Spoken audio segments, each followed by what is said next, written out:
Géraldine ne lance pas l'exposé, je vais le faire. Je vais le faire maintenant. Je vais donc cliquer sur enregistrer et on va démarrer.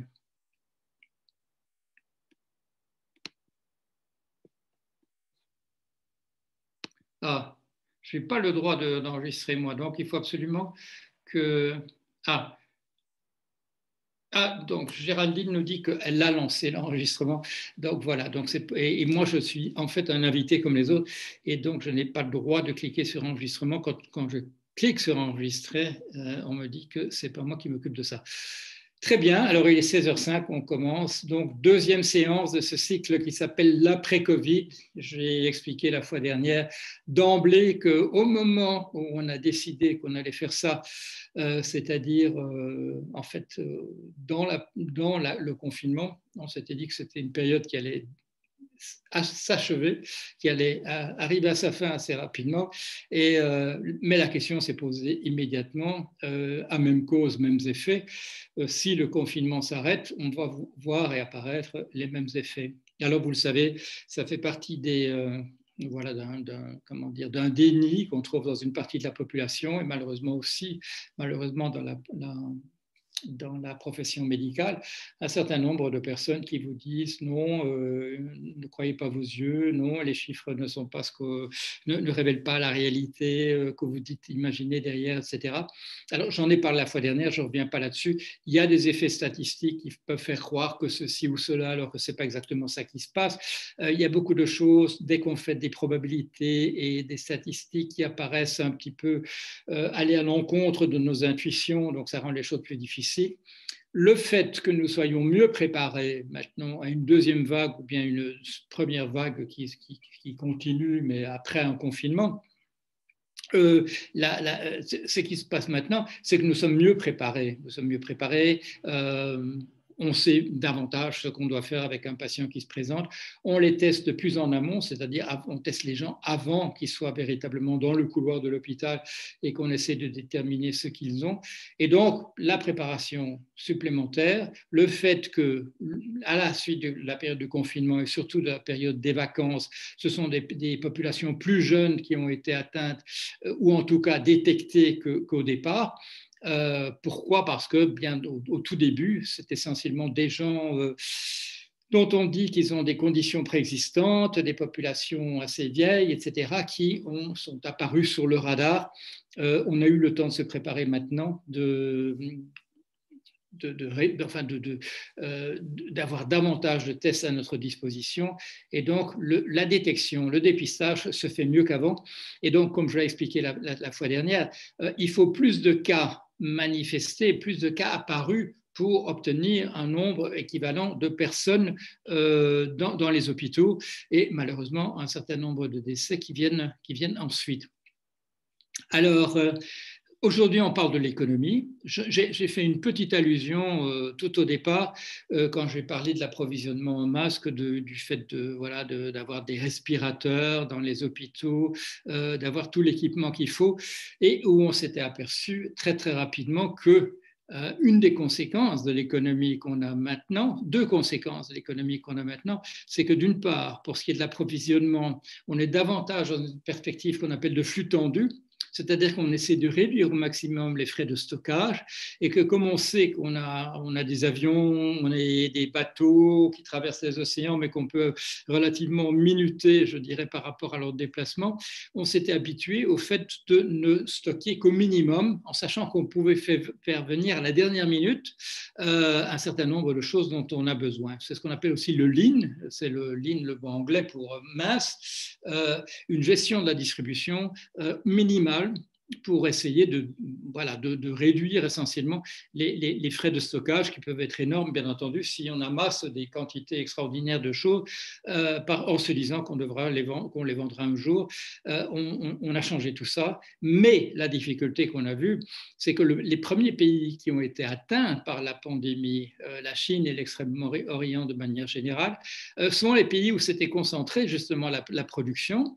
Et par conséquent, on s'est retrouvé, je dirais, le bec dans l'eau au départ, à ne pas pouvoir faire venir un certain nombre de choses de manière spectaculaire. On a parlé beaucoup du papier hygiénique, mais surtout des masques.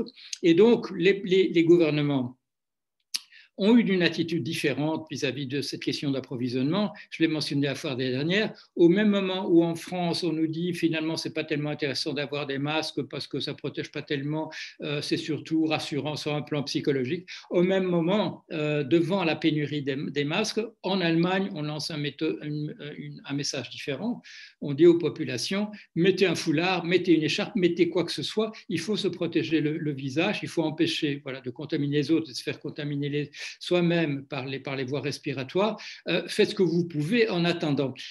Dans d'autres pays, on a préféré biaiser en disant oui, la politique c'était on va attendre d'avoir les masques avant de dire aux gens de les mettre. Je vais revenir là-dessus parce que la manière d'évaluer, bien entendu, la manière dont les gouvernements ont réagi aux problèmes qui sont les nôtres, on peut les mesurer. On peut les mesurer en nombre de décès. On peut le mesurer aussi du point de vue économique en perte en croissance et en décroissance de fait si la croissance n'a pas lieu par rapport à ce qu'on appelle le PIB. Et là, je reviendrai véritablement sur cette question du PIB parce qu'elle est essentielle. C'est notre instrument de mesure. C'est une chose que nous essentialisons d'une certaine manière. Nous disons notre richesse, c'est le PIB. Et du coup, cette question mérite quand même qu'on s'y attarde un tout petit peu. Qu'est-ce que ça veut dire que notre richesse, c'est le PIB? Et donc, poser la question du PIB en tant que tel. Alors, cette crise, à la fois sur le plan sanitaire et sur le plan économique, nous ne savons pas, bien entendu, combien de temps elle va durer. On voit bien qu'il y a une tendance, et j'ai consacré un billet sur mon blog, à essayer de modifier le vocabulaire pour faire semblant que les choses ne sont pas comme avant. Et je l'ai dit, c'était à plusieurs semaines, on ne reparlera plus jamais de confinement, on vous parlera de restrictions, de mesures adaptées, etc. C'est le processus qu'avait déjà décrit bien entendu Orwell dans le roman 1984. La novlangue, on imagine d'une certaine manière qu'en changeant les mots, on va changer les réalités qu'elle décrivent. Avant Orwell, bien sûr, Confucius en parlait en Chine en disant qu'il fallait, en période de difficulté, rectifier les noms. Il fallait que le prince soit à nouveau un prince et que le père de famille soit à nouveau un père de famille. Avec la gestion de la pandémie, il faudra qu'un jour, on recommence à appeler les choses par leur nom et que si nous sommes confinés, qu'on ressuscite le mot confinement pour décrire les choses que nous sommes en train de vivre. Alors, on ne sait pas combien de temps ça va durer. Le problème des gouvernements, il est bien simple, il est le même depuis le départ. Minimiser les décès dans la population et minimiser les pertes économiques qui sont liées. Alors, il y a un lien évidemment entre les deux. Des gens qui sont malades ou qui sont morts, ils ne vont pas travailler comme avant. En fait, il y a une difficulté là. Si on essaye d'aller vers une certaine éradication en confinant les gens, ils ne vont pas pouvoir travailler de la même manière. On peut travailler à distance, on le découvre en ce moment, et nous-mêmes, nous sommes en train d'expérimenter cela. D'une certaine manière, notre société est un petit peu en surfusion, comme on dit. Qu'est-ce que c'est la surfusion? C'est quand on atteint le point où les choses pourraient, en fait, on prend de l'eau, on la met dans un petit récipient et on fait baisser la température. Eh bien, on peut descendre bien plus bas que zéro avant que l'eau ne congèle. Pourquoi? Parce qu'il faut qu'il y ait une impureté dans l'eau. Pour en fait, il y ait un processus de congélation. Et notre société, en fait, est en train de découvrir qu'on pouvait travailler à distance bien davantage qu'on ne le faisait jusqu'ici, puisque, bien entendu, si votre métier c'est de couper du bois ou si c'est de mettre des tuiles sur un toit, bien entendu, il n'y a pas moyen de le faire à distance, mais pour beaucoup d'autres occupations, c'est en fait bien davantage possible et qu'on le disait jusqu'ici. Qu'est-ce qui empêchait de le faire? Appelons les choses par leur nom, une certaine organisation militaire du travail en entreprise, qui fait qu'il est important pour le colonel de voir ses lieutenants, etc., parce que le soupçon existe toujours que celui qui est payé pour travailler va essayer de resquiller d'une certaine manière et ne fera pas le travail qu'on lui demande. Et très rapidement, nous le voyons, quand on regarde un petit peu ce qui s'écrit justement à propos du travail à distance, il y a des tentatives qui sont faites au niveau des entreprises pour essayer de réintroduire cette logique de type un peu, je dirais, de hiérarchie militaire à l'intérieur du travail avec des vérifications. Les entreprises utilisent des outils à distance pour voir si les gens sont vraiment là. Comme pour le moment, quand je vois vos noms alignés devant moi, quelques-uns ont allumé leur caméra et je peux voir s'ils sont véritablement là, mais pour d'autres, je ne sais pas s'ils sont véritablement là. Évidemment, dans ce cas-ci, il n'y a aucun bénéfice pour qui que ce soit à prétendre être là sans l'être, puisque je ne mets pas de note à la fin et que quand il s'agira de participer à la discussion, bien entendu, je verrai les gens qui sont là et je ne verrai pas ceux qui ne sont pas là et je les entendrai surtout pas. Alors,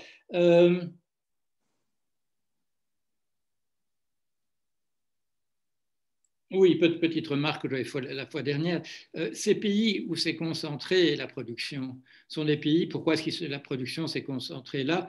Dans des textes un petit peu polémiques, j'ai appelé ça la bangladeshisation du processus de production. C'est que c'est là où il y a un moins-disant salarial, qui est souvent aussi un moins-disant dans la protection voilà, des travailleurs, une moins de syndicalisation ou bien même une répression des syndicats, que le travail est moins cher et que par conséquent, il est possible pour nous d'obtenir, voilà, d'acheter des t-shirts pour 3 euros, des choses de cet ordre-là qui ne seraient pas possibles si les choses étaient produites chez nous. Alors, ce sont les pays aussi où de manière, je dirais, plus classique, on a vu apparaître des pandémies ces 10 années récentes, parce que ce sont des zones de haute densité et aussi peut-être pour des raisons culturelles qui font qu'il y a des marchés d'animaux sauvages qui font que des sauts entre espèces sont plus faciles à réaliser dans des environnements de ce type-là que dans des environnements, je dirais, plus surveillés sur le plan sanitaire comme chez nous.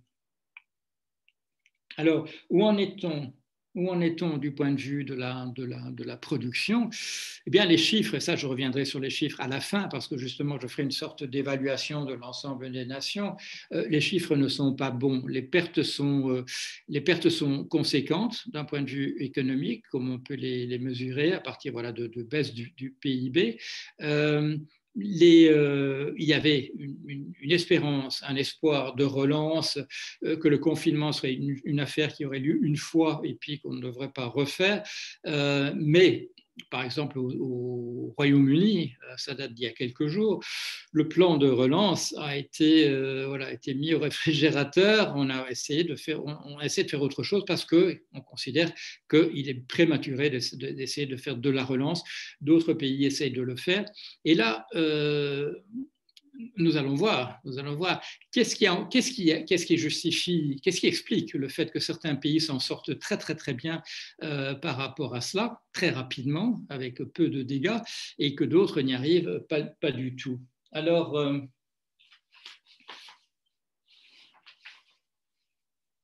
comment épargner à la fois les citoyens et l'économie? Le problème, c'est un problème, comme les mathématiciens appellent un problème d'optimisation. On peut faire un certain nombre d'équations et on dit voilà, la condition à remplir, c'est qu'il y ait le minimum de morts et le minimum de pertes du point de vue économique, donc de baisse du PIB. D'après ce qu'on a pu voir, il y a très très peu de ce que moi j'ai pu déceler en regardant un petit peu les chiffres et ce qui a été écrit, très peu de pays ont abordé la question dans ces termes-là précisément. Alors, il faut se poser la question pourquoi parce que, bon, ça ne paraît pas, je dirais, le problème ne paraît pas insoluble en tant que tel. La raison pour laquelle ça n'a pas été fait, c'est essentiellement parce qu'il faut, pour pouvoir le faire, une planification très précise dans le pays. Il faut savoir où on en est du point de vue de la production, il faut savoir où on en est du point de vue de la distribution, savoir exactement où on en est du point de vue de la consommation. Et condition supplémentaire, il faut que ce ne soit pas simplement des diagnostics. Il faut que ça puisse aussi déboucher sur du décisionnel, sur des décisions qui peuvent être prises. Et donc, la condition essentielle, c'est d'avoir une planification du pays et une planification qu'on appelle impérative, c'est-à-dire qu'il puisse déboucher véritablement sur des décisions, qui ne soient pas simplement à titre consultatif. Alors, le fait est Le fait est qu'il ne reste pas beaucoup de pays qui ont une politique de ce type-là. Pourquoi? Parce que ces choses existaient par exemple chez nous. Elles existaient en particulier dans la période dite des Trente Glorieuses, une planification qui était dans une certaine mesure impérative et, je l'avais mentionné la fois dernière, à d'autres époques, la France par exemple a connu véritablement une planification impérative à l'époque des Richelieu et des Colbert. On se posait la question de ce qu'on voulait faire, on analysait la situation et on se donnait les moyens pour le réaliser. Et ça a disparu essentiellement avec, je dirais, avec la vague néolibérale ou ultralibérale qui s'est fondée sur le principe, le principe de la main invisible d'Adam Smith, que chacun s'occupe de ses propres affaires et tout ira pour le mieux. Cette idée d'une auto-organisation, dont vous avez dit en passant que elle nous vient essentiellement de certains penseurs comme von Mises, von Hayek, Milton Friedman, cette idée que si l'État en particulier n'intervient pas, si les individus uniquement prennent des initiatives, il y aura une auto-organisation qui fera que les choses marcheront de la manière qu'il faut. La difficulté, c'est que cette perspective qui peut avoir un sens, je dirais, dans un monde illimité en termes de ressources, atteint rapidement ses limites dans un monde dont on aperçoit les limites, dont on aperçoit la limite des ressources, parce qu'il n'est plus, même s'il y a une optimisation, on appelle ça, c'est le paradoxe des communs, que même dans une solution des problèmes, où chacun suit son avantage et où on maximise l'avantage de chacun des individus, ça ne produit plus nécessairement l'avantage de la société dans son ensemble, essentiellement parce qu'il y a des limites à ce que la société peut faire. C'est ce qui apparaissait dans le rapport Meadows, le rapport de Rome, à la fin des années 70, et des choses qui nous apparaissent maintenant tous les jours, quand on dit oui, mais le durable, oui, mais on a épuisé une planète durable, renouvelable aux environs du mois d'août chaque année. Les limites à la main visible d'Adam Smith, elles sont atteintes, et nous le savons. Les désastres environnementaux sont une conséquence de cela.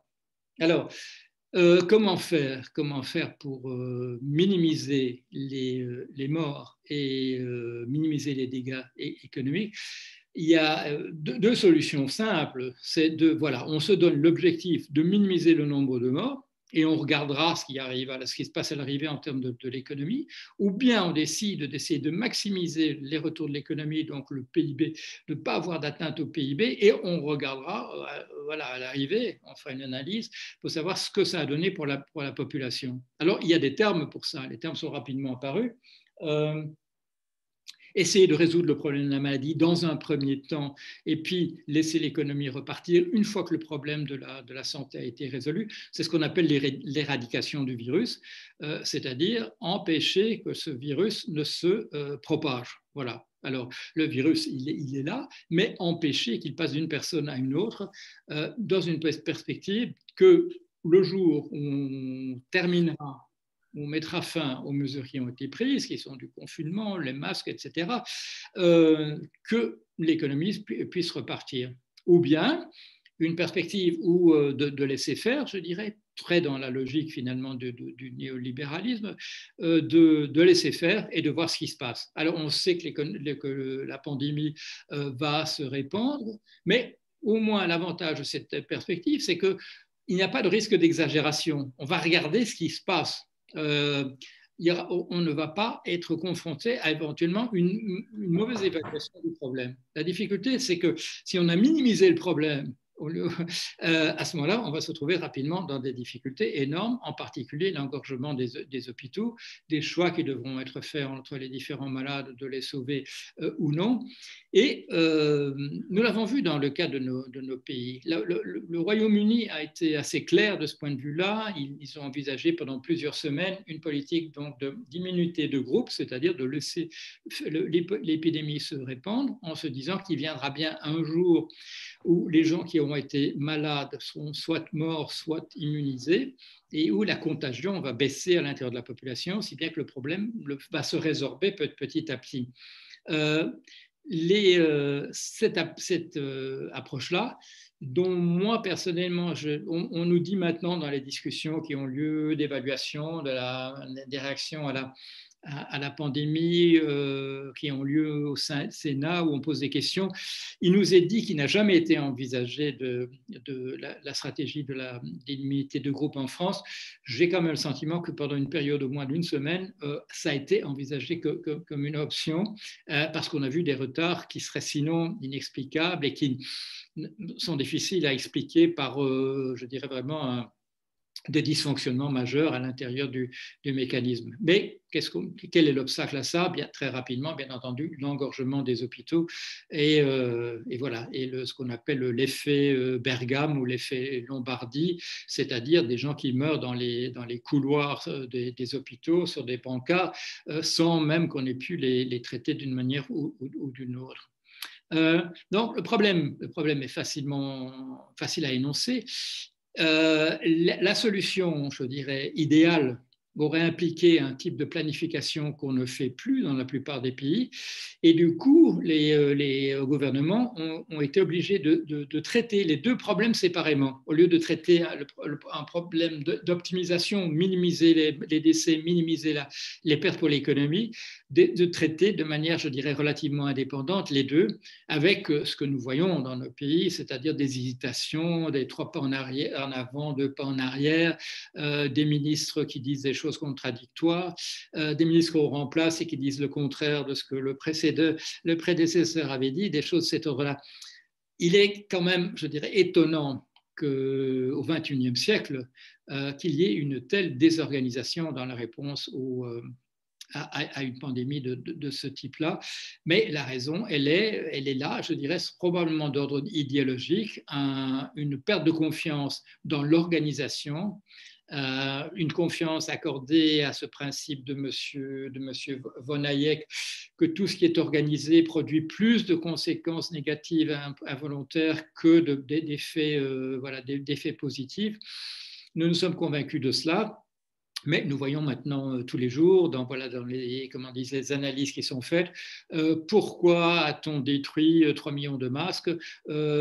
Parce qu'ils étaient défectueux. Autre question, pourquoi étaient-ils donc défectueux?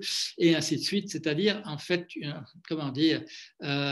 on nous présente l'économie comme étant la logique, la rationalité économique comme étant précisément tout à fait rationnelle. Le fait est que là, on constate qu'elle n'est pas véritablement. D'où vient cette idée de rationalité économique? Il faut quand même en dire un mot. Jusqu'à la fin du 19e siècle, donc ce n'est pas si vieux, quand on parlait de rationalité, on parlait que d'une seule chose, on parlait de la rationalité comme au sens où Aristote l'avait décrite de manière, je dirais, l'avait mise en théorème, c'est-à-dire la capacité de faire des raisonnements que nous appelons rationnels, où l'on part de prémices vraies et où on arrive à des conclusions qui sont vraies aussi parce qu'on utilise le syllogisme de la manière appropriée.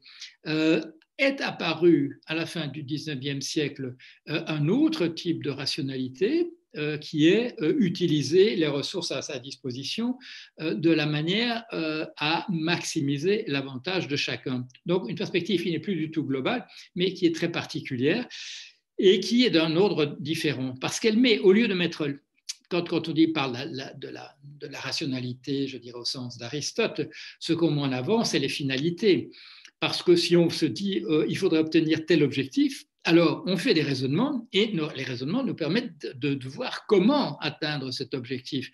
Il faut peut-être enchaîner une suite de syllogismes, bien entendu, mais on arrive à l'aboutissement du raisonnement. On définit un objectif, comme par exemple dans l'exemple que j'avais donné donc de Colbert qui veut qu'on puisse produire un certain nombre de navires au XXIe siècle, et donc on plante des troncs d'arbres dans le port de Lorient, entre autres, pour obtenir cela, et on y pense longtemps en avance. Dans la logique néolibérale, dont nous dit qu'elle est une rationalité aussi, c'est une rationalité uniquement des moyens. On nous dit, à chaque fois qu'on pose un problème, on nous dit oui, mais la dette, ceci ou cela, oui, mais regardez la dette, regardez combien ça va coûter, etc. C'est-à-dire, au lieu de se poser la question, est-ce qu'il y a un objectif qu'il faudra atteindre, on pose simplement, on fait barrage avec la question des coûts.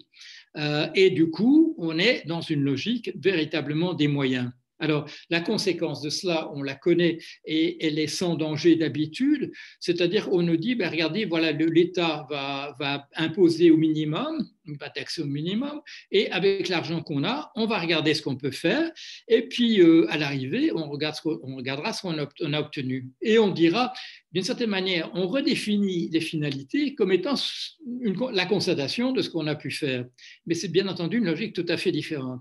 Et dans une situation comme celle-ci, c'est-à-dire en fait d'un effondrement un petit peu du système au niveau de la production, de la distribution, de la consommation, le résultat arrivé, il n'est pas beau parce que la question de finalité n'est plus évoquée à aucun moment. On compte sur la main invisible. On compte que chacun fera ce qui est son intérêt.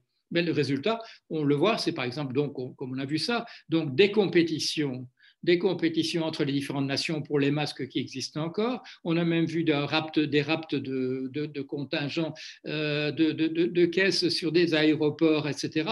C'est le chacun pour soi. Chacun pour soi, c'est le retour à ce que Hobbes et Rousseau appelaient l'état de nature, c'est-à-dire avant le contrat social. Et d'une certaine mesure, vous le savez, le néolibéralisme, c'est une remise en question du contrat social. C'est la remise non seulement en question des effets collectifs, mais de l'idée même que les sociétés fonctionneraient sur la solidarité, sur l'entraide entre les individus. Et la difficulté, on le voit, si ça marche bien, je dirais, en absence de crise, on constate que dans le cas de crise, de situation de crise, les résultats ne sont pas là à l'arrivée. Avec ces hésitations qu'on vient de voir, hésitations entre protéger plutôt la population, protéger plutôt l'économie, essayer que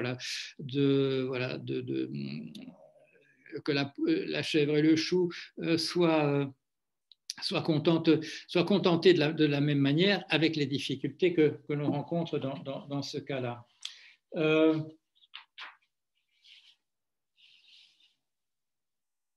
Ceci dit, on peut observer que dans qu'un certain nombre de populations s'en sont mieux sorties que d'autres. Et là, la question qu'on va pouvoir se poser, c'est pourquoi ceux qui s'en sortent mieux peuvent le faire.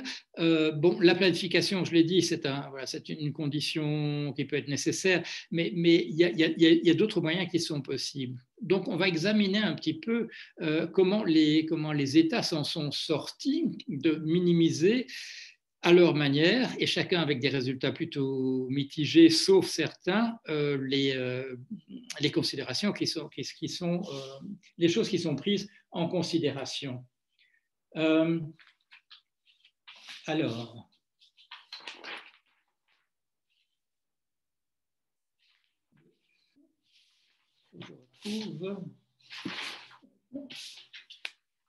Alors, voilà, je vous l'avais dit au départ, pour comprendre comment une économie peut être en bonne santé et peut être en mauvaise santé, il faut que nous revenions un petit peu sur ce que c'est, et en particulier parce que l'outil qu'on utilise pour évaluer cela, la croissance ou non, l'absence de croissance, c'est ce qu'on appelle le PIB, le produit intérieur brut.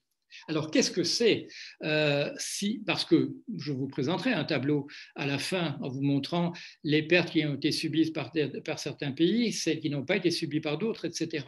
Qu'est-ce qu'on mesure par là quand il s'agira des décès, il y a un indicateur qui est beaucoup plus simple à utiliser et qui n'existe pas une très grande compréhension de quoi on parle exactement, c'est le nombre de décès dans la population, bien entendu. Mais qu'est-ce que c'est que le PIB ? Le PIB, c'est la somme des valeurs ajoutées.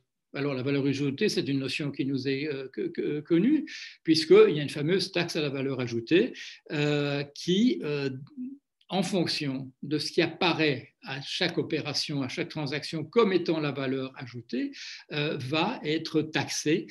C'est une manière qui paraît rationnelle, effectivement, de taxer ce qui apparaît en plus et ne pas taxer de manière, je dirais, éventuellement périlleuse, dangereuse, des choses qui n'existent pas. Qu'est-ce que c'est que la valeur ajoutée ?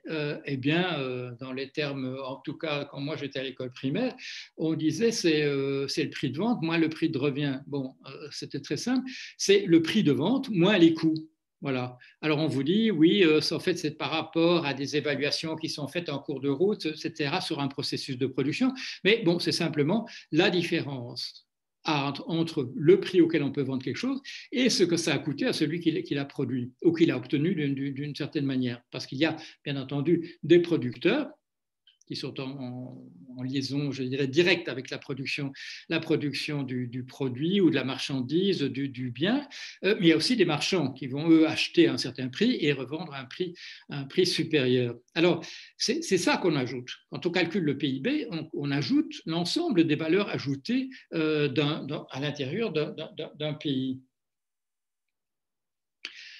Sur ce quoi on n'attire jamais l'attention, je crois que personnellement je ne l'ai jamais vu mentionné, c'est que pour qu'une économie marche, du coup, il faut qu'il y ait un nombre considérable de personnes qui soient prêtes à acheter des choses à un prix supérieur à ce qu'elles coûtent.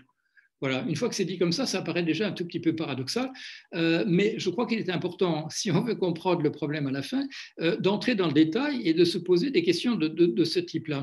Comment est-il possible qu'il y ait tant de gens qui soient prêts à acheter quelque chose à un prix plus élevé que ce que ça coûte?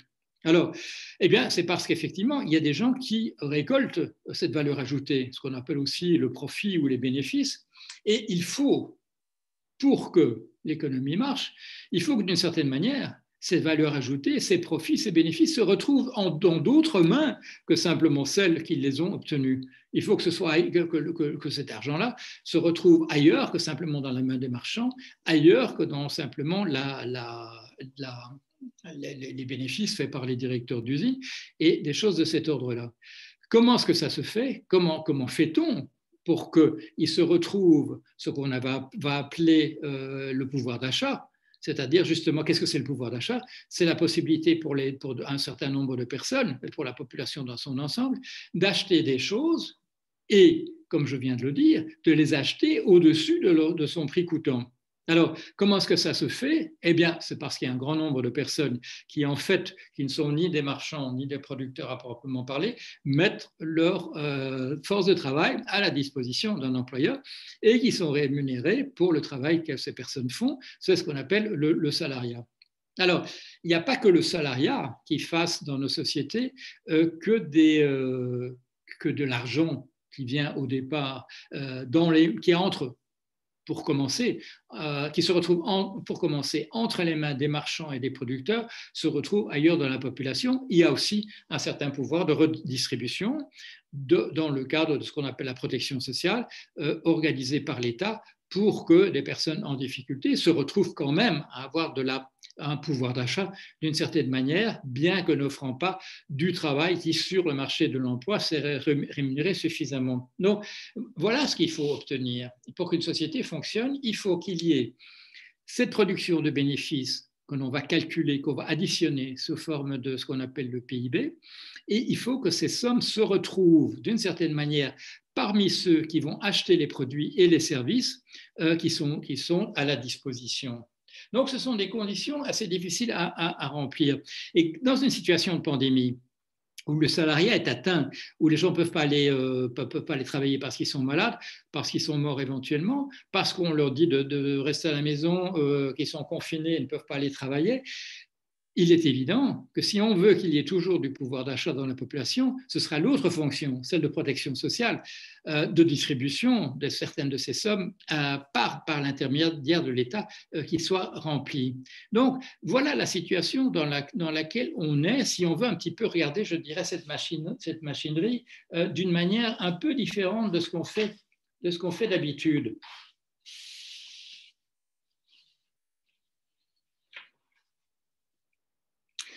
Comment juge-t-on les gouvernements dans la situation présente? Eh bien, on les juge justement à leur capacité à assurer la protection sanitaire de la population, à ce que les gens aussi sont malades, soient traités et deviennent des gens guéris plutôt que des gens restant malades ou des gens décédés.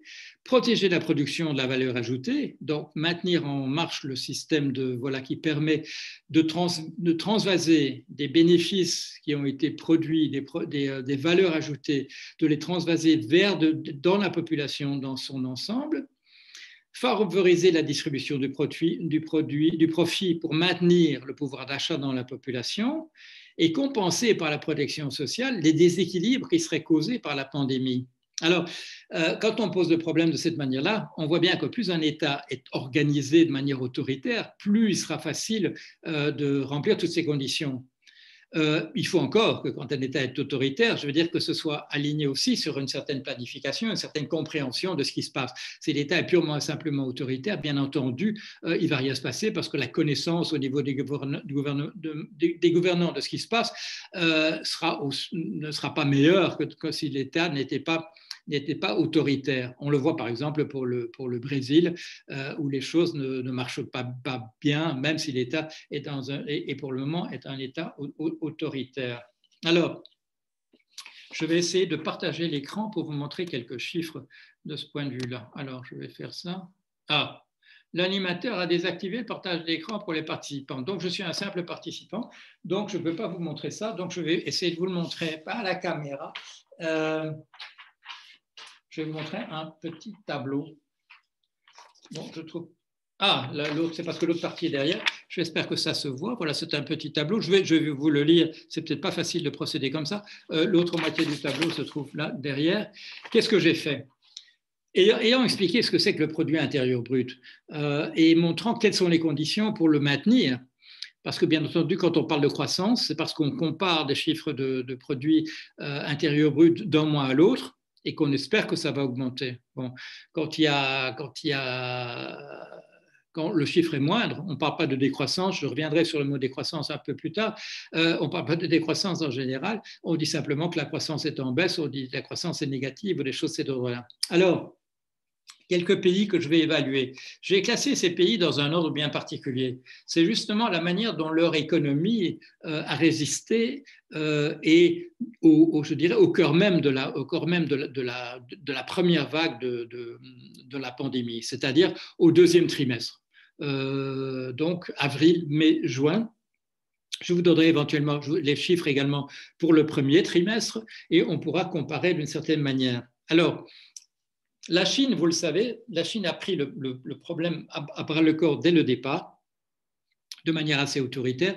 Je ferai une petite remarque à ce propos-là parce qu'il y a une remarque très intéressante qui a été faite lors du premier exposé et je voudrais revenir là-dessus. Je vais comparer donc deux choses. Le chiffre du PIB, et en particulier celui de la croissance ou de la croissance négative si le PIB a baissé d'un trimestre à l'autre, et comme évaluation de la manière dont les États ont pu gérer la situation sanitaire, le nombre de morts à l'heure qu'il est par million d'habitants. Voilà. Alors, je commence dans mon petit tableau, je commence par le pays qui s'en est le mieux tiré. Sans surprise, vous le connaissez, c'est le chiffre, c'est la Chine. La Chine a perdu 10% de son PIB, décroissance, donc de croissance négative, si vous voulez, au premier trimestre. Elle a encaissé la crise plus tôt que les autres, la pandémie, bien entendu, c'est de ce pays-là qu'elle a probablement originé. Moins 10% au premier semestre, mais au deuxième semestre, croissance de 11,5%. C'est-à-dire qu'il y a compensation. Et quand on met l'ensemble des chiffres ensemble, on arrive au premier semestre, les 6 premiers mois jusqu'à la fin juin, on arrive à une croissance de 3,2% pour la Chine. La Chine est parvenue quand même sur un taux annualisé, elle est parvenue à obtenir quand même une croissance positive.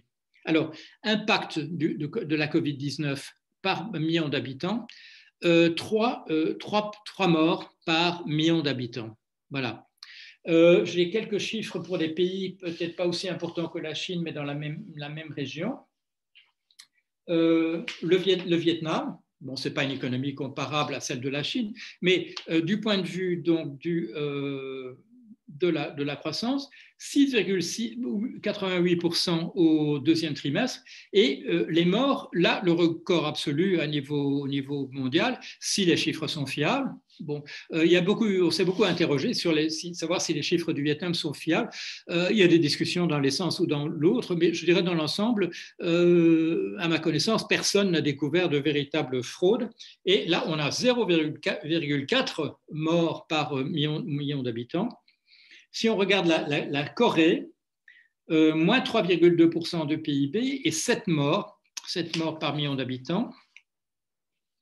J'arrive dans des chiffres un tout petit peu plus élevés, moins 7,9% pour le Japon en croissance et un impact de la Covid, 12 morts par million d'habitants.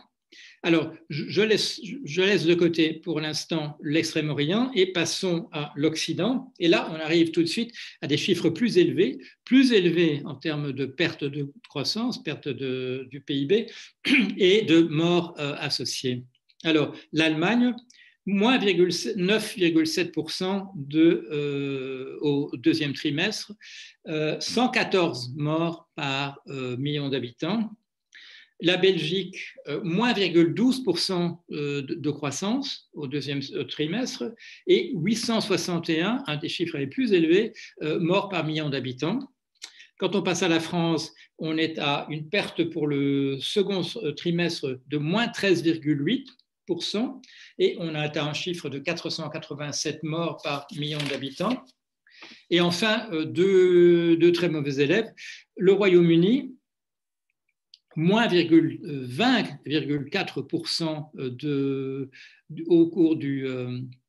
au cours du deuxième trimestre et 619, un chiffre élevé, 619 morts par million d'habitants et record absolu, perte au deuxième trimestre aux États-Unis, moins 31,7%. Un chiffre, on parle en général de dépression plutôt que de récession quand le chiffre dépasse les 30%, c'est une convention, mais aux États-Unis, deuxième trimestre, moins 31,7% et un nombre élevé de morts par million d'habitants, 634. Alors, quand on regarde ça, le contraste est particulièrement frappant, bien entendu, si on prend les deux exemples extrêmes qui sont ceux des États-Unis et de la Chine. La Chine, peu de pertes économiques, peu de morts. Les États-Unis, des pertes économiques considérables et un nombre de morts considérable. Alors, j'en avais déjà dit un mot la fois dernière. Aux États-Unis, non seulement une politique dominante néolibérale, mais des instructions en sens contraire émanant des autorités locales et du pouvoir d'en haut. Alors, si vous avez vu des extraits aujourd'hui du débat qui a eu lieu pour les élections présidentielles aux États-Unis, vous avez pu constater l'état de délabrement de la démocratie dans ce pays-là, et nous en avions déjà vu les manifestations au niveau des États-Unis. Quand Bob Woodward, le journaliste célèbre du New York Times, interroge M. Trump, on s'aperçoit que M. Trump, qui n'a pas arrêté de dire que non, ça n'existait pas, c'était un canular, qu'il n'y a pas véritable désaffabulation, qu'il n'y a pas vraiment eu de pandémie. Quand il parlait en secret, de manière confidentielle avec ce journaliste, il disait oui, il avait même annoncé, il avait des chiffres très précis au mois de janvier. Il disait au journaliste, oui, je sais bien, c'est un truc qui va être très sérieux, etc. Il va y avoir tant de morts. Il avait des chiffres et il citait les chiffres exacts. Quand on lui a demandé après pourquoi il avait fait ça, il avait répondu moi je suis le cheerleader, je suis là pour battre le tambour et battre les cymbales pour le moral de la population. Je ne suis pas là pour dire la vérité, je suis là pour le moral de la population. Dans ce cas-là, le résultat, le test, il est quand même là, empiriquement, beaucoup de morts et des résultats économiques extrêmement faibles. J'avais annoncé déjà, quand on a fait le programme des séances, et dont j'avais parlé de la géopolitique, et donc ça a été rédigé, je ne sais pas, vers le mois de février et le mois de mars. J'avais déjà prévu un petit peu ce qui allait se passer, et j'avais dit, on se retrouvera à l'arrivée avec une géopolitique tout à fait modifiée, avec des États en meilleure santé qu'avant, ou pratiquement au même état de santé qu'auparavant, et d'autres dans un état extrêmement difficile du point de vue économique. Et là, dans cette rivalité entre la Chine et les États-Unis, avec une puissance, je dirais, sur le déclin, manifestement, et on peut dire que c'était peut-être déjà le cas avant même la présidence de M. Trump, et une Chine extrêmement dynamique qui ne prend pas des gants, qui traite une partie de sa population de manière extrêmement autoritaire et comment dire, avec une main de fer. Le résultat est quand même là une puissance qui monte et une puissance qui, à la limite, on pourrait presque dire, tombe en vrille. Et si les Américains devaient voter pour un renouvellement de M. Trump dans son mandat, il est évident que le processus ne pourrait que s'accélérer parce qu'on imagine mal qu'il considère qu'il n'a pas été, je dirais, encouragé dans la politique qu'il mène en ce moment. Donc voilà des chiffres extrêmement, comment dire, inquiétants par rapport justement à la capacité de l'Occident de se débrouiller. Et on le voit en ce moment, les discussions entre est-on de nouveau, est-on dans la queue de la première vague ou dans le début de la seconde vague, sans qu'on ait le sentiment que l'expérience des mois passés ait permis véritablement d'affiner les méthodes, certainement sur le plan sanitaire, certainement dans la manière de traiter les gens qui se retrouvent dans un service hospitalier. Le service hospitalier a compris un peu ce qui s'était passé et le fait mieux, si vous voulez, qu'au départ, parce qu'on commence à cerner cette maladie. Mais au niveau de nos gouvernements occidentaux, on n'a pas l'impression d'un véritable progrès. Du point de vue de le Royaume-Uni, maintenant, de manière absolument décoordonnée, désordonnée entre les différentes parties du pays, l'Écosse, le Pays de Galles, l'Irlande du Nord, prend des mesures d'ordre différent. On repart dans le confinement. Le Royaume-Uni ne fait absolument pas la preuve de maîtriser la situation. Et il y a un contexte en arrière-plan qui est aussi, en parallèle, celui d'un Brexit déclaré et qui n'est absolument pas géré en réalité, avec des catastrophes économiques probablement au moment où un Brexit sans accord finira par se mettre en place. Combien de points de PIB supplémentaires la Grande-Bretagne va-t-elle perdre? Donc, un résultat, je dirais, peu convaincant. Les pays qui ont voulu sauver l'économie, par priorité, certainement s'en sortent très très mal, à l'exception peut-être d'un seul qui est cité souvent en exemple, qui est celui de la Suède. Mais le fait est, je n'ai pas les chiffres là, la Suède se place quand même, je dirais, parmi les premiers rangs en termes de morts dans la population. On nous dit oui, mais il n'y a pas eu de confinement, etc. Oui, mais les résultats quant à la survie de la population ne sont absolument pas convaincants. Un pays comme la Suède se retrouvait la dernière fois que j'ai regardé, c'était au 11e ou au 12e rang en termes de mort de la population, ce qui pour un pays de quelques millions d'habitants n'est absolument pas rassurant de ce point de vue-là. Alors, je voulais faire, je ne sais pas si la personne est là qui avait fait cette remarque la fois dernière, qui nous avait retenu et qui était intéressante, c'était je regarde si parmi les noms, je reconnais ce nom, mais je ne le vois pas. C'était la personne qui nous a dit « Je suis en ce moment en Chine et je peux vous dire que ce n'est pas la politique du gouvernement en termes de confinement qui a permis de résoudre le problème aussi rapidement en termes peut-être d'éradication du virus. A dit cette personne, c'est la frousse, c'est-à-dire en fait… et la personne l'a reformulé d'une manière, je dirais, plus facile à comprendre quant à ses effets.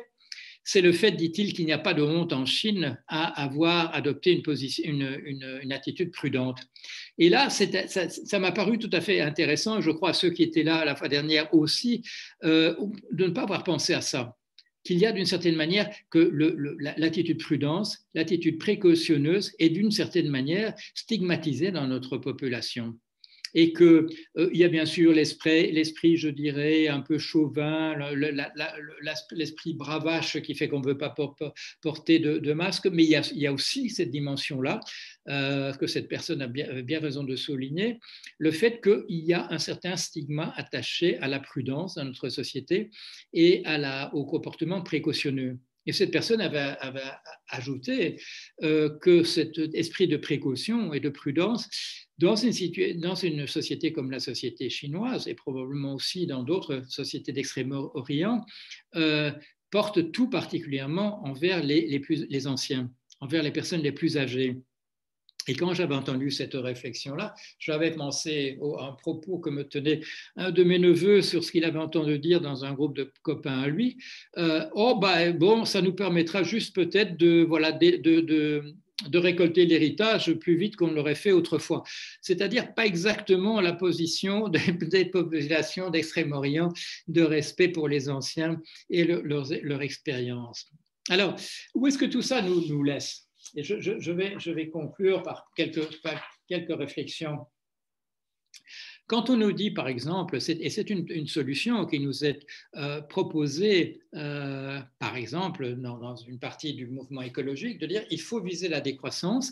Et de fait, quand nous sommes dans des situations que nous appelons de croissance négative ou de perte du PIB, nous sommes en fait dans la décroissance et ce serait quelque chose qu'il faudrait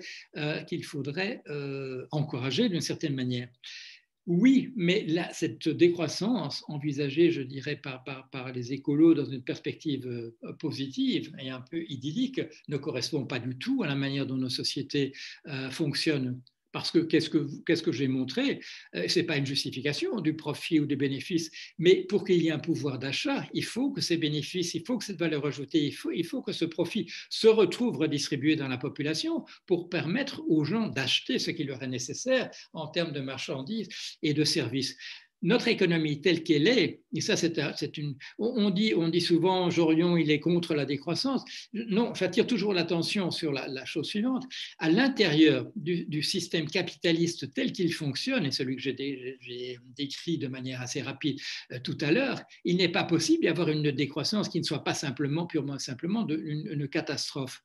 Si on veut faire baisser la croissance, il faut le faire dans un cadre organisé et remettre en question, d'une certaine manière, ce que je vous ai décrit très facile, en termes extrêmement simples et qui décrivent la réalité, de différence entre le prix de vente et les coûts et des choses de cet ordre-là. On ne peut pas mettre le mécanisme en arrière-plan, le mettre entre parenthèses purement et simplement. Donc, si l'on veut faire baisser la croissance, pour protéger la planète davantage, la planète, je dirais, au sens où elle constitue les ressources dont nous dépendons, il faut le faire dans un cadre qui ne peut pas être simplement le cadre qui est le nôtre. La croissance est nécessaire pour distribuer les dividendes. La croissance est nécessaire pour payer les intérêts. Chaque fois qu'il faut payer des intérêts, il faut payer ces intérêts, il faut verser ces dividendes, il faut que les États versent des coupons à partir d'une nouvelle richesse créée. Si vous mettez entre parenthèses cette logique, alors oui, et d'une certaine manière, nous le faisons involontairement quand nous avons maintenant des intérêts qui sont parfois des intérêts négatifs, mais comme le disait Keynes très bien, les intérêts négatifs, c'est la mort, c'est l'assassinat du rentier. C'est l'assassinat de celui qui vivait justement des dividendes, qui vivait des rentes. Alors, qu'est-ce qui se passe pour les actions des sociétés qui sont cotées en bourse? Autrefois, de manière tout à fait classique, c'était le système en fait du météage simplement qui se prolongeait. Qu'est-ce que c'était que les dividendes que donnaient les entreprises? C'était une part justement des bénéfices qu'elles avaient pu réaliser. Mais dans un contexte où la situation des entreprises devient plus difficile, que vont faire les entreprises? Elles vont vouloir qu'on continue d'acheter leurs actions et donc elles vont continuer de verser des dividendes, mais ces dividendes ne seront plus une part de la richesse créée. Comment vont faire les entreprises pour verser quand même des dividendes? Elles vont divertir une partie de ce qu'elles consacraient autrefois à la recherche et au développement, c'est à la possibilité de faire de nouvelles choses par la suite, ou alors carrément, et c'est devenu très courant, elles vont emprunter pour verser des dividendes, c'est-à-dire remettre tout à fait en question involontairement, bien entendu, la logique même d'un système capitaliste qui est que des dividendes, c'est une part de la richesse créée. Alors, les choses donc sont extrêmement loin d'être claires de ce point de vue-là. D'autre part, et là on le constate, et il y a un très bon exemple à ce propos-là dans l'actualité justement hier, c'est un bon exemple pour parler justement de la fiscalité et de la comptabilité. toutes les difficultés qui sont celles dans notre système du fait d'une comptabilité qui a une logique et en fait une philosophie très particulière, dont une des manifestations, je dirais, les plus criantes est le fait que le travail, justement, le travail salarié pour une entreprise est considéré comme une dépense pour l'entreprise. Il est encore sur les feuilles de salaire, il est courant de voir la définition comptable d'un salaire, coût pour l'entreprise, comme si le fait de verser un salaire était quelque chose de négatif pour l'entreprise. Bien entendu que non, uniquement peut-être sur une représentation, je dirais, tout à fait idéologisée et ultralibérale. Bien entendu, une entreprise n'utilise pas des salariés, et des salariés, eux, pour le plaisir d'avoir des coûts supplémentaires, c'est bien entendu parce que ça rapporte quelque chose. C'est comme ça que se constitue, bien entendu, le profit par un investissement qui peut être en matière première, mais qui peut être aussi, bien entendu, en travail. Donc, nous avons un système de comptabilité qui, en fait, ne représente pas en réalité comment fonctionnent véritablement nos sociétés. Ce que j'ai montré tout à l'heure, quand j'ai fait une description rapide du système, oui, c'est dans je dirais, dans le cadre de la comptabilité traditionnelle. Et déjà, je crois que rien que le décrire de cette manière-là souligne un caractère un petit peu incongru de l'ensemble de ces opérations. Par ailleurs, vous le savez bien, ce qu'on appelle les externalités négatives, c'est-à-dire la destruction de la nature, n'apparaît absolument pas dans la comptabilité. Le fait qu'un produit soit renouvelable ou non n'apparaît absolument pas dans la comptabilité que nous utilisons. Alors, par ailleurs, et ça apparaît aussi dans ce fait que quand on découvre que M. Trump ne paye que 750 dollars sur ses entreprises au fil des années, c'est bien entendu parce qu'il y a une certaine, je dirais, comment dire, j'allais dire complicité, ce qui suggérait, je dirais de manière un peu complotiste, une volonté délibérée. Mais il y a dans la rencontre de nos systèmes comptables et de nos systèmes fiscaux, et dans le droit même qui déresponsabilise des dirigeants d'entreprise, sociétés à responsabilité limitée, et ainsi de suite, le fait que quand on regarde ce qui s'est passé effectivement, comme on a pu le faire dans cet article du New York Times qui est apparu avant-hier, quand on regarde ce qui se passe, on s'aperçoit que la capacité de quelqu'un comme Trump de vivre comme un Richard, effectivement, c'est par des manipulations du système comptable et des manipulations du système fiscal. Est-ce que ça veut dire que simplement parce qu'on appelle l'optimisation fiscale, il est permis de faire des choses auxquelles les systèmes fiscaux et comptables n'auraient jamais pensé? Mais non, bien entendu. Si ça avait été, je dirais, des scandales flagrants, on aurait pris des mesures pour le faire. Le paradoxe, bien entendu, c'est que ce qui a permis à M. Trump, par exemple, de recevoir un chèque de 72 millions de dollars, ce n'est même pas une mesure qu'aurait pris, je dirais, un président de droite, c'était une mesure prise par M. Obama, pour relancer l'économie. Et à la fin de la crise, des subprimes vers 2009, on a permis aux chefs d'entreprise de comptabiliser des pertes non plus sur 2 ans seulement, comme c'était le cas auparavant, mais sur 4 ans, et même pour moitié de la somme pour des pertes antérieures. Cette optimisation fiscale, elle n'est pas à la portée de tout le monde.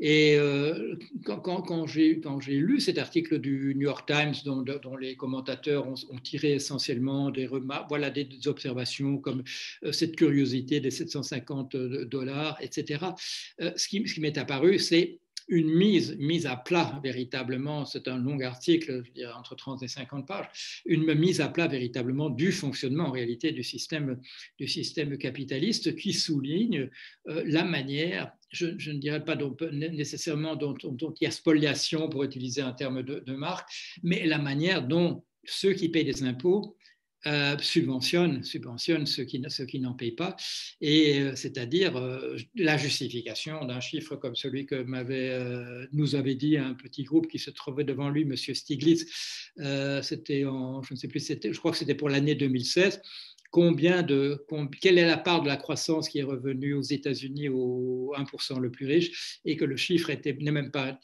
un chiffre inférieur à 100%, il était de 102%. Il y avait encore 2% de la somme qui avait été obtenue en reprenant des choses qui avaient été distribuées auparavant à d'autres. C'est une chose que je recommande moi personnellement. Ce n'est pas je dirais, de prendre des mesures révolutionnaires, d'imposer toutes les opérations financières, ceci ou cela, mais c'est de revoir le droit en particulier et la comptabilité. La comptabilité pour qu'elle décrive véritablement ce qui est de la richesse et ce qui n'en est pas, et qu'on ne compte pas comme richesse en fait d'être simplement de la destruction, et qu'on revoie le droit des entreprises, qu'on donne davantage de responsabilités aux dirigeants d'entreprise, qu'ils ne puissent pas simplement dire je suis rémunéré pour les risques que j'ai pris, alors que l'on voit, quand on analyse un cas comme celui de Trump, que plus un dirigeant d'entreprise prend des risques démesurés, plus il s'assure en fait que la communauté à l'arrivée sera celle qui épongera les dégâts. On l'avait déjà vu de manière générale, je dirais en 2009, quand on avait parlé de privatisation des bénéfices et de socialisation des pertes, mais ce principe de socialisation des pertes et de privatisation des bénéfices, il est inscrit tout entier à la fois dans le droit des entreprises et la comptabilité. Il est inscrit là comme ce qu'on pourrait considérer comme un choix véritablement idéologique, mais qui n'est jamais véritablement discuté. Dernière mention, puisqu'on est arrivé j'ai épuisé mon temps. Une autre chose que je défends depuis un certain temps et que les juristes ont eu l'amabilité de prendre en considération, ma proposition d'une constitution pour l'économie à l'échelle planétaire, et donc ce que les juristes appellent cosmopolitaire. C'est un terme que je ne connaissais pas, c'est-à-dire qu'un peu comme les principes de la Déclaration universelle des droits de l'homme, des principes qui s'appliqueraient à l'ensemble des sociétés.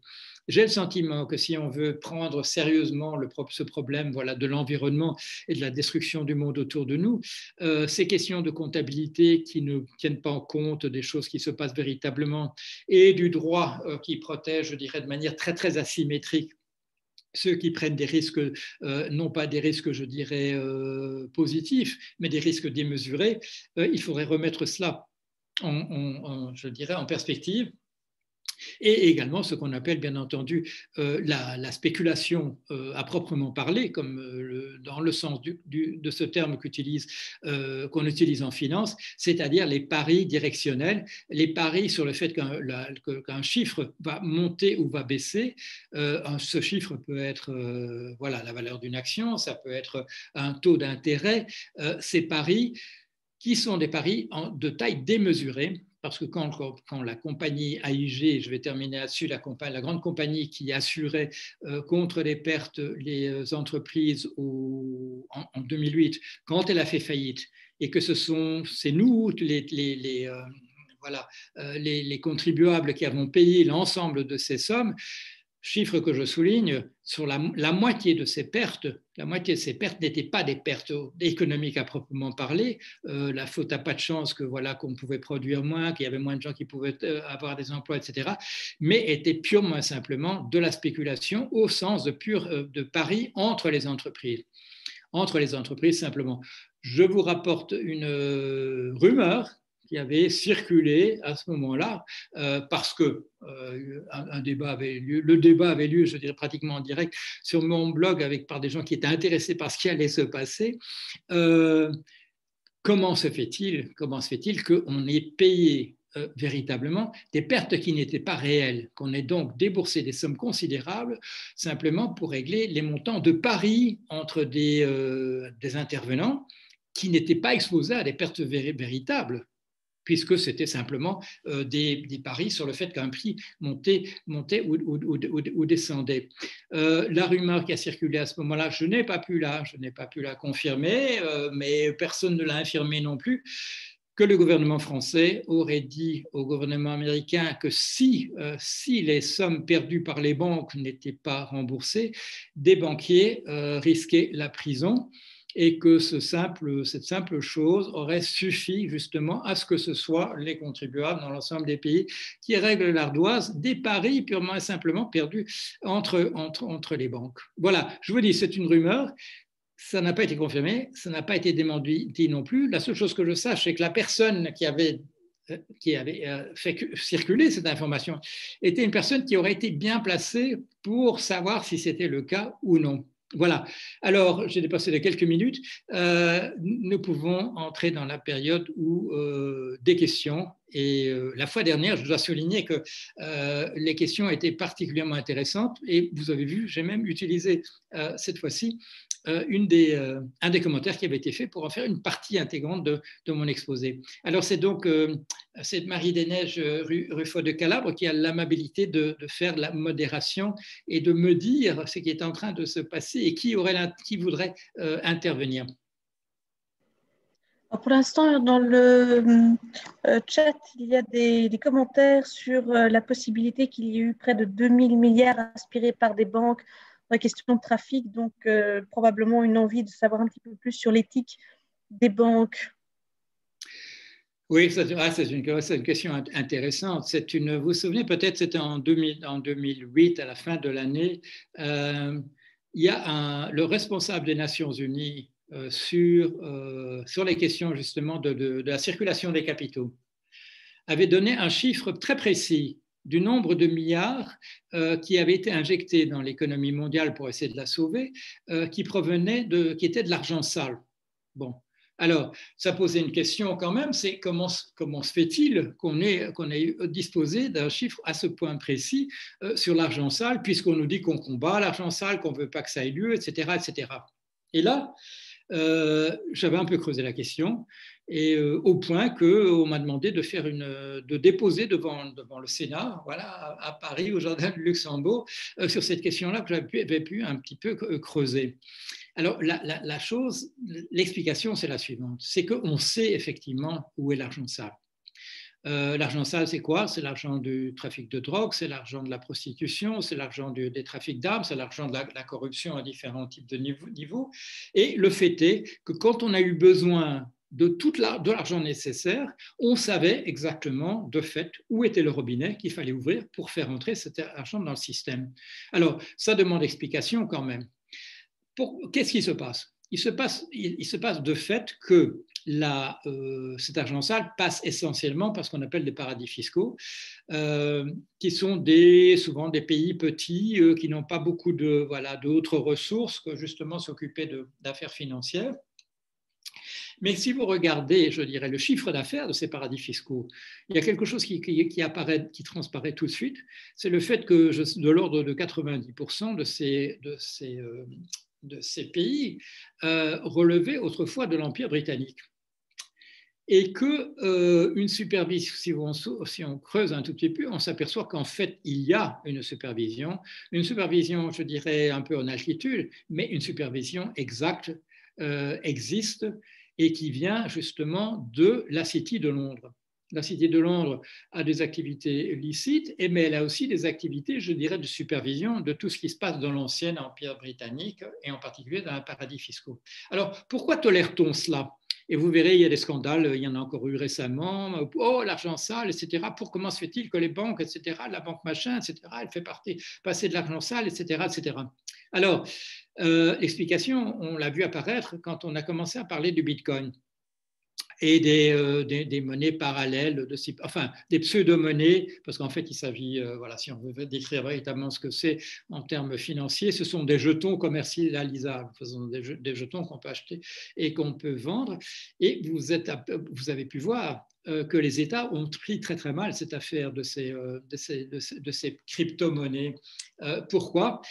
Parce que justement, ceux qui ont de l'argent sale ont sauté sur ces nouveaux circuits et les ont pratiquement phagocytés et les ont pratiquement monopolisés. Il n'y avait pas de regard justement des États sur ce qui se passait. Les opérations étaient cryptées. Ça paraissait la possibilité de créer véritablement des circuits autonomes qui auraient permis à l'argent de la prostitution, du trafic d'armes, de la drogue, etc., d'échapper à l'attention véritablement de tous nos gouvernements.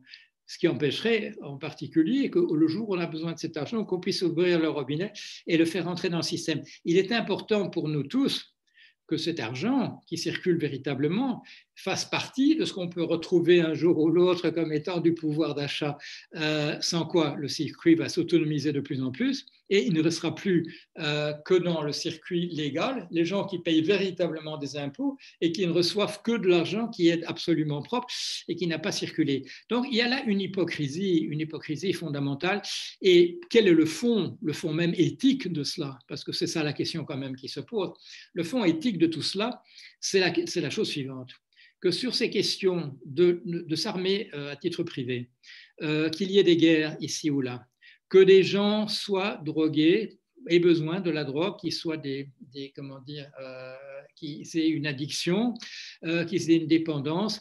Selon les époques, vous le savez bien, on présente ces personnes soit plutôt comme des criminels, soit plutôt comme des victimes. Ça varie avec les modes. Pour ce qui est de la prostitution aussi, nos gouvernements n'arrivent pas au fil des années à adopter une position véritablement ferme une fois pour toutes. Est-ce que c'est un mal nécessaire? Est-ce qu'il faut l'interdire? Et si on interdit, faut-il interdire les pratiquants ou les consommateurs? Et ainsi de suite. Sur ces questions où nos pays n'arrivent pas à résoudre le problème véritablement sur l'éthique une fois pour toutes, une tolérance s'installe et c'est ce circuit qu'on appelle celui de l'argent sale. De même pour la corruption qui est plus ou moins forte dans tel et tel pays. Est-ce qu'on peut véritablement vendre pour des milliards des armes sans que les gens qui ont aidé ces opérations, qu'on ne peut pas véritablement faire apparaître en surface, soient rémunérés quand même? Je suis très loin de faire une défense de cela, mais vous décris la situation. De même, quand les États disent on ne paiera jamais de rançon dans des prises d'otages et que les otages sont quand même libérés sans qu'il y ait eu d'opération militaire particulièrement voyante, c'est bien entendu par les paradis fiscaux que les sommes ont transité. Est-ce que les États peuvent dire exactement ce qu'ils font? Il y a une réelle politique, comme on dit. Il y a cette réalité qu'au niveau de l'éthique, nous n'arrivons pas à prendre des décisions une fois pour toutes sur des questions très importantes, ce qui peut nous inquiéter tout particulièrement sur ce qui va se passer avec les voitures autonomes et l'intelligence artificielle, etc. Les problèmes continueront de se poser de cette manière-là. Alors, quand je vous fais une description, je dirais réaliste de la situation, ce n'est bien entendu pas du tout une manière pour moi de soutenir ou d'appuyer ce qui est fait, mais c'est dire la situation telle qu'elle est pour que si on veut la résoudre, on ait une représentation plus claire de ce qu'elle est en réalité. Autre chose? Oui, je résume une question qui vient nous arriver dans le chat de David qui dit que vous n'êtes pas opposé à la décroissance, mais qu'aujourd'hui, il y a donc une question de récession. Il cite la mort des rentiers, donc, que vous avez mentionné. Et donc, il demande si la question du pouvoir d'achat peut être résolue avec la théorie de Friot du salaire à vie, dans la mesure où il y aurait une différence avec la production de la valeur. Oui. Et cette idée de fusion entre la valeur et la sécurité sociale. Et une autre question qui est associée, toujours de David, c'est évidemment la tragédie des biens communs, donc qu'on peut résumer pour ceux qui ne sont pas familiers de ça avec la question des limites écologiques et de l'épuisement de nos ressources. Et donc, si notre système économique peut alors là, il cite le modèle du donut, mais ça, c'est au-delà de mes compétences. Je ne sais pas ce que c'est le modèle du donut. Oui, sur ces questions, y a-t-il moyen de faire autrement? Oui, bien entendu, il y a moyen de faire autrement, et j'y ai fait allusion, mais en soulignant que si on ne remet en question rien sur le plan juridique, sur le plan comptable, sur la manière dont sont organisée la distribution de la croissance, ce n'est pas possible, purement et simplement parce que la place n'existe pas pour une décroissance qui ne serait pas simplement catastrophique, c'est-à-dire en fait les pertes des plus exposés, dont on sait que ce sont ceux justement qui se retrouvent à l'intérieur du système où on paie véritablement des impôts, etc., sauf si on se retrouve en dessous de certains seuils où on bénéficie d'aide de la part de la société. Alors, la solution de la solution de Friou, oui, c'est une des solutions possibles. C'est le salaire à vie en fonction comment dire, des diplômes qui ont pu être obtenus, de la formation que l'on pu avoir, et où on peut encore modifier, bien entendu, le salaire qu'on recevra en fonction de formation supplémentaire. D'une certaine manière, nous connaissons ce système, c'est celui qui fonctionne au niveau des fonctionnaires. C'est en fait ce système-là. Ce qui est la différence, si on le généralise à une société dans son ensemble, à ce moment-là, on se rapproche, et bon, et c'est pas Friot qui me démentira, on se rapproche davantage de ce qui était le système, je dirais, du bloc de l'Est autrefois, le système du communisme de type communiste soviétique, c'est-à-dire où effectivement, bon, moi j'ai connu dans ma famille des personnes qui effectivement se sont trouvées dans un pays de l'Est, dans cette situation-là, qui ont fait des bonnes études et qui à partir de cela n'ont plus aucun souci pour leur rémunération par la suite, puisque qu'on leur trouve un emploi ou non, c'est au cas des fonctionnaires, la personne va être rémunérée en fonction d'une sorte de contrat qui a été fait au départ. C'est une possibilité. Il y a d'autres approches possibles, vous le savez bien entendu.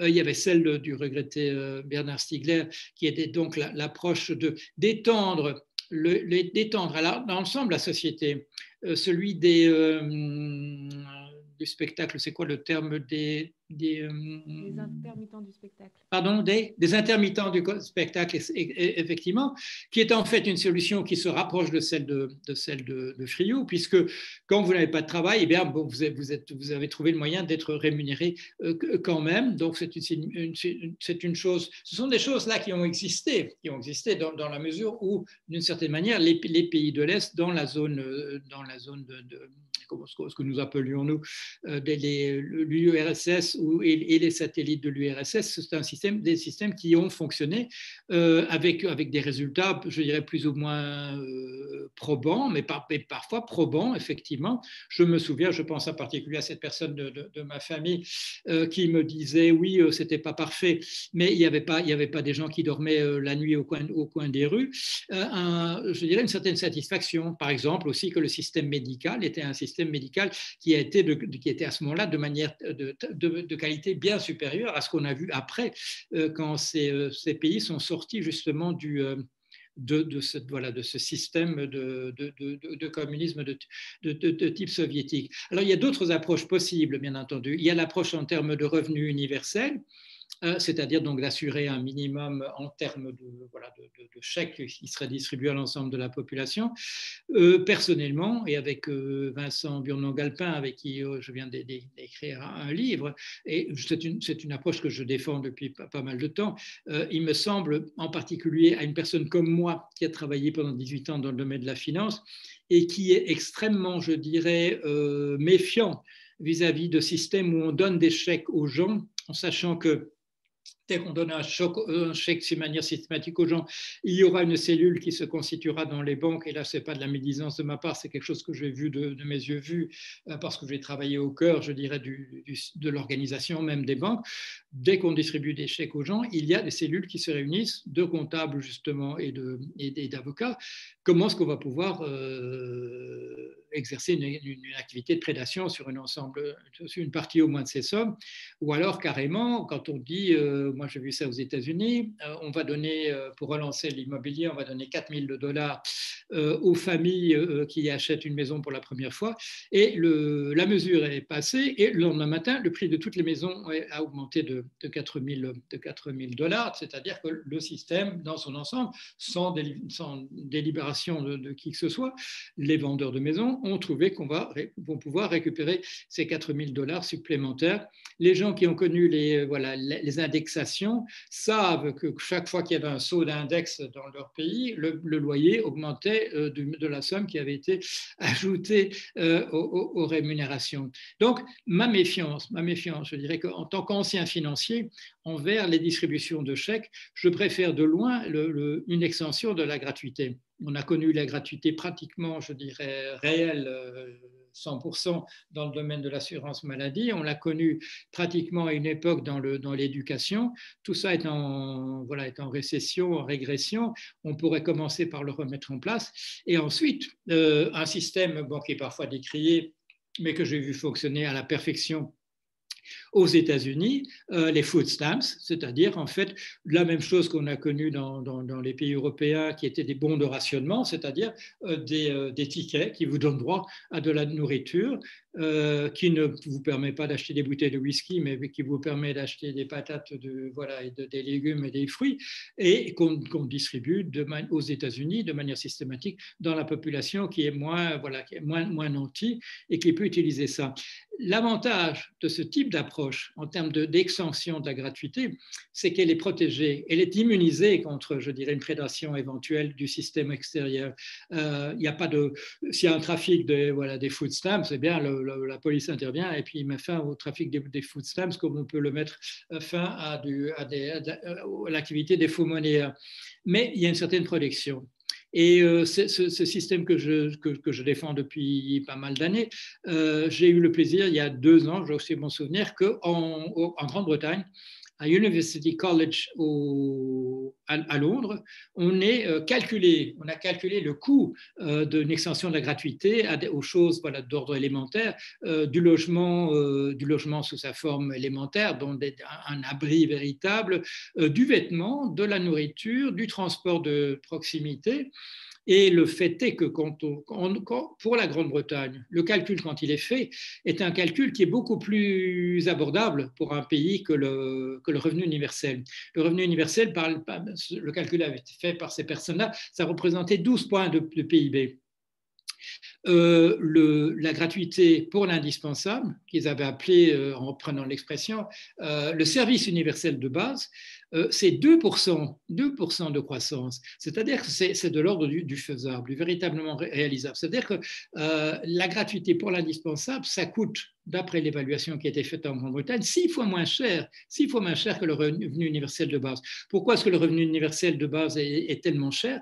Bien entendu, parce qu'on donne des chèques à des gens qui n'en ont pas besoin et qui, dans une perspective de nos sociétés, vont essentiellement utiliser ces chèques supplémentaires dans une perspective de consumérisme, avec à la clé, en arrière-plan, bien entendu, une destruction supplémentaire de la nature. C'est-à-dire que le système du revenu universel de base, auquel j'étais acquis au départ avant de faire des calculs, dès qu'on fait les calculs, on s'aperçoit qu'en fait, ce n'est pas faisable, que ça a beaucoup plus d'inconvénients que d'avantages, et surtout que ce sont des sommes qui circulent et qui sont ouvertes soit à la prédation du monde extérieur, soit au mauvais usage. Il est possible d'utiliser votre revenu universel pour acheter uniquement des billets de loterie ou pour jouer uniquement aux courses parce qu'on n'ira pas voir, ou pour le boire, ou pour acheter de la drogue avec cela. La vieille objection aux lois des pauvres au 19e siècle, ils iront le boire. Ce n'est pas vrai pour tout le monde et pour tout, mais il y a une partie aussi, il y a une possibilité de mauvais usage. Avec la gratuité, il faudrait imaginer des gens qui organisent un véritable trafic aux frontières sur des vêtements qui auraient été gratuitement distribués pour aller leur vendre à l'étranger. C'est très compliqué, ça peut se faire, mais là aussi, avec, je dirais, quelques patrouilles de police comme des douaniers, c'est des choses qui peuvent être contrôlables. Alors, oui, le débat fait rage sur le chat pour la question justement de la possibilité de l'épuisement ou non des ressources, sous-entendu que les ressources écologiques, avec cette idée que les technologies seraient capables de pallier cet épuisement des ressources. L'idée que nous aurions de nouvelles techniques telles que sont mentionnées la fusion, que de ces nouvelles techniques permettraient de ne pas appauvrir donc nos ressources, et donc il y a beaucoup de pour et de contre. Est-ce que vous souhaitez vous positionner dans ce débat? Oui, c'est une vaste question, mais on peut quand même en dire, voilà, en quelques minutes, on peut quand même en dire quelque chose. Il y a eu un grand débat, c'était entre Ehrlich et, j'oublie sans doute le nom de l'autre, c'était dans les années 70. Entre 2 personnes qui étaient des écologistes parmi les précurseurs, mais qui se disputaient âprement sur les choses à faire. Avec un peu de recul, leur position était facile à décrire. L'un était en faveur d'un malthusianisme, c'est-à-dire que dans cette question des ressources, de la capacité de charge du monde autour de nous par rapport à notre espèce, il y a 2 approches possibles. Il y a diminuer ce qu'on appelle notre empreinte, diminuer la charge que nous représentons, et par exemple en diminuant le nombre de la population, c'est une approche possible. Et une autre approche possible, c'est augmenter la capacité de charge de notre environnement par rapport à nous-mêmes, par exemple par une révolution verte, par des technologies qui nous permettraient de faire qu'il y ait davantage de monde puisqu'ils puissent vivre à la surface de la Terre. Par exemple, en changeant le mode énergétique, en utilisant la fusion, si on arrive véritablement à la fusion nucléaire, si on arrive véritablement à la maîtriser, si on arrive à, par exemple aussi, comme on essaie de le faire avec la manipulation génétique, d'augmenter la capacité de la photosynthèse, de transformer l'énergie solaire en protéines et des choses de cet ordre-là. Les deux sont possibles et nous l'avons toujours fait. Il y a eu des destructions de populations volontaires, hélas, des génocides, des choses de cet ordre-là. Il y a eu des accidents, c'est-à-dire des destructions massives de la population par des guerres. Nous sommes souvent des malthusianistes, je dirais, par accident. Il y a aussi la possibilité d'augmenter la possibilité du monde autour de nous. La difficulté, elle est liée c'est le juste milieu d'Aristote. Il faut pouvoir maîtriser les populations et le planning familial est une mesure qui n'est pas une mesure, je dirais, dangereuse ou douteuse sur le plan éthique, mais il est possible de faire les deux, il faut trouver le moyen de le faire. Le problème, c'est les illusions. L'autoritarisme qui ferait qu'on élimine systématiquement des populations, là où on est, je dirais, dans l'immoral absolu, des illusions sur ce que va nous permettre de faire la tête technique. Personnellement, je suis à moitié, comme mes collègues le savent, je suis à moitié optimiste, à moitié pessimiste de ce point de vue-là. La question, c'est de mettre les choses en perspective, de savoir ce qu'on peut faire avec de l'intelligence artificielle pour nous aider à résoudre nos problèmes et ce qu'on ne peut pas faire et ce qui est dangereux. La fusion, ça fait un moment qu'on essaie de la maîtriser, ça fait 50 ans, et on n'y est pas encore arrivé parce que c'est très compliqué, c'est des processus extrêmement instables, etc. Remplacer tout par de l'hydrogène, oui, mais il faudra quand même de l'électricité pour produire l'hydrogène, etc. Je crois que nous n'avons pas le choix. Il faut que nous réfléchissions sur tous les plans.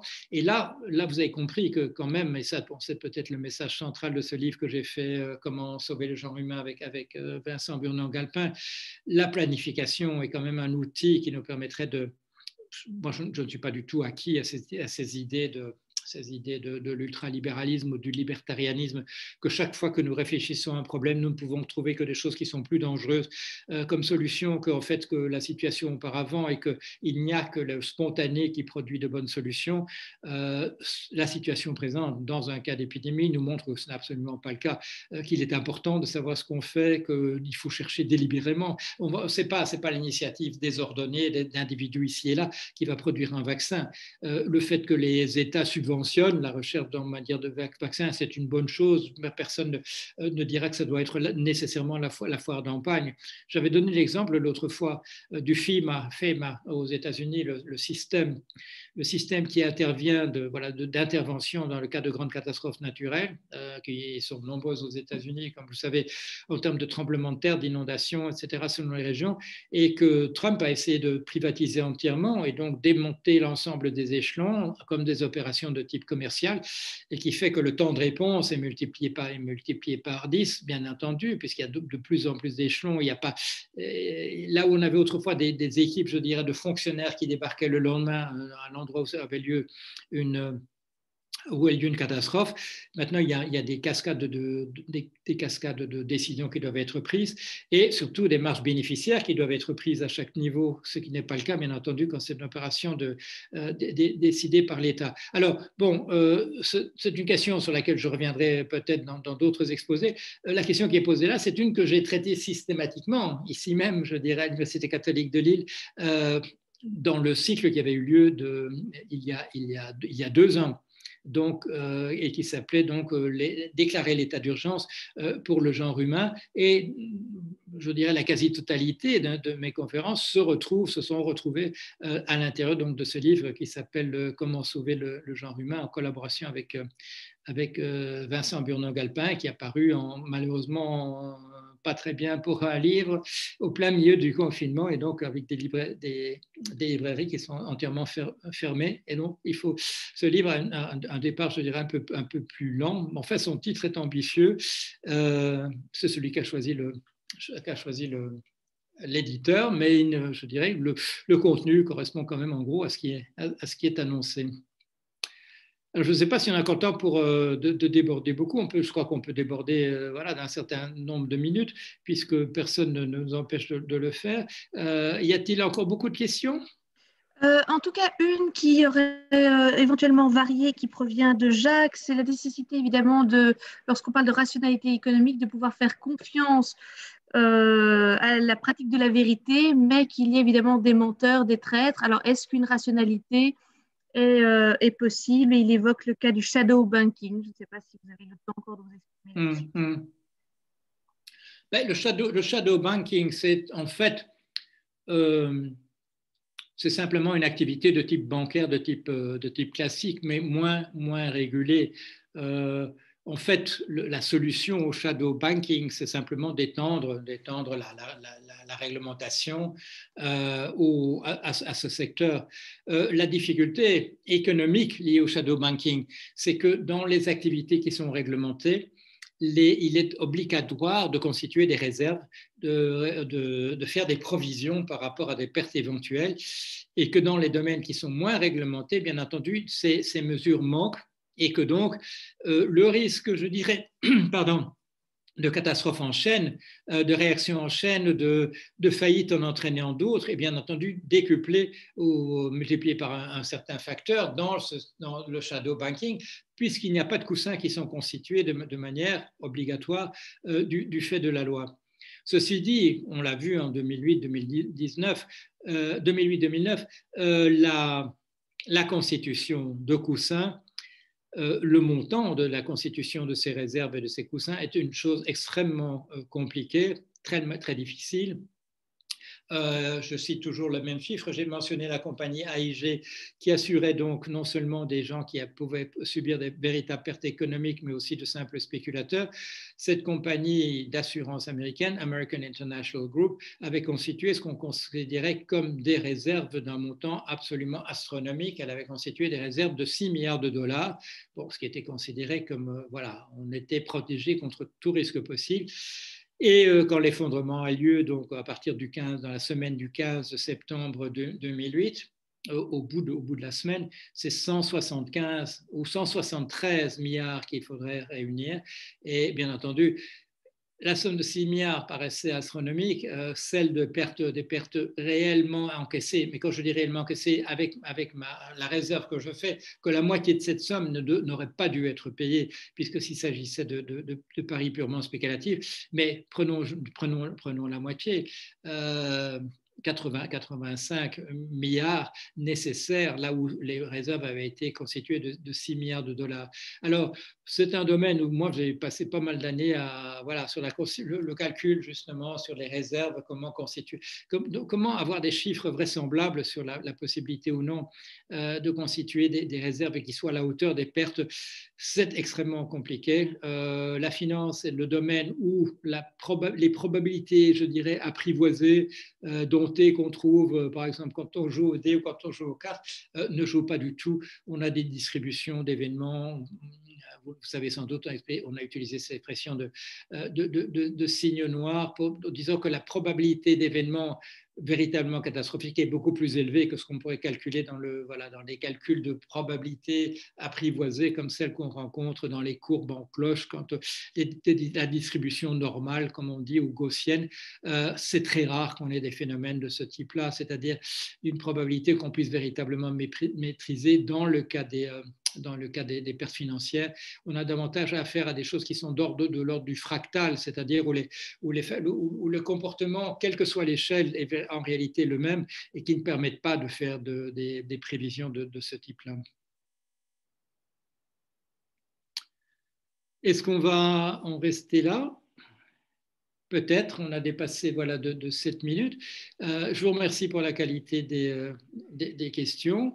La fois prochaine, jusqu'à la fin, maintenant, jusqu'à la fin octobre, on entre dans le rythme régulier, c'est-à-dire d'une séance par semaine qui vous sera annoncée et le programme a été mis en place, on peut le consulter ici et là. Et je vais commencer immédiatement, en tout cas sur mon blog, à faire des annonces pour la semaine prochaine. Je vous tiendrai au courant.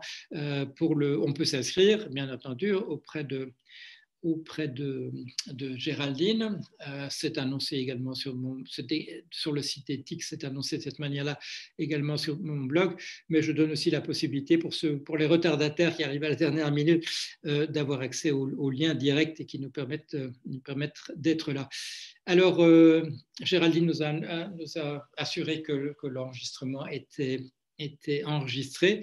Donc, de la même manière que la fois dernière, l'enregistrement sera disponible bientôt dans cette série sur YouTube où vous pourrez le revoir et ceux qui n'auraient pas pu assister pourront le voir en différé. Et je vous ai donné les chiffres la fois dernière. En général, le nombre de gens qui le regardent en différé est donc considérablement plus élevé que ceux qui regardent en direct. Mais l'avantage du direct, c'est l'interaction possible à la fin de l'exposé pour les questions et réponses. Voilà, je vous remercie et je vous donne rendez-vous la semaine prochaine à 16h pour l'exposé suivant, qui est celui qui sera considéré, qui sera c'est quoi le mot que je cherche, qui parlera de ce qu'on m'a proposé d'appeler ça la pandémie au sein de l'Anthropocène, parce qu'on m'a demandé en fait un exposé pratiquement du même ordre pour le CEBIPOF, et je crois que c'est une bonne manière c'est le mot consacré qui ne me revenait plus tout à l'heure, qui sera consacré donc à le problème de l'environnement, de la pandémie et justement de ces questions précisément de capacité de charge et de comment les aborder. J'ai dit que j'en avais parlé dans le cycle de conférences il y a 2 ans, mais j'y reviendrai bien entendu et pas plus tard que la semaine qui vient. Voilà, merci beaucoup. Et donc à la semaine prochaine pour ceux qui auront envie de me rejoindre ici comme on l'a fait aujourd'hui.